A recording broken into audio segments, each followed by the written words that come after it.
In the Bible, there's many scriptural references that talk about first place. First.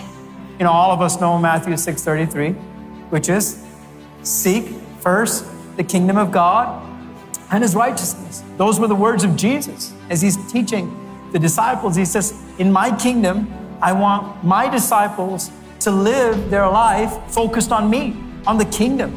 I want you to begin your life, begin your day with seeking me and my kingdom, and the priorities of my kingdom needs to take first place in your life, Jesus says. Now the psalmist says in Psalm 27, verse 4, he says, one thing I have desired of the Lord, and I will seek after. And what's the one thing he desires? What's the thing that he seeks after? He says that I may dwell in the house of the Lord all the days of my life. That was his desire, one thing.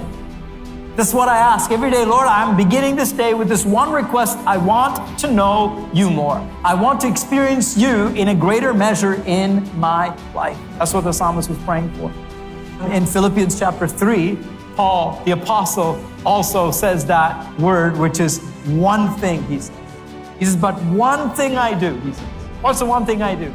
I forget what's behind me and I lean towards what's ahead of me. It's the call of God upon my life and the price of the obedience of his call. That's what I'm straining towards every day. That's the one thing I do every day. If you're going to ask me, what's the one thing you're doing today? I'm walking towards the purpose of God. I'm walking towards God in my life. And that's the one thing I do. This needs to be said about children of God.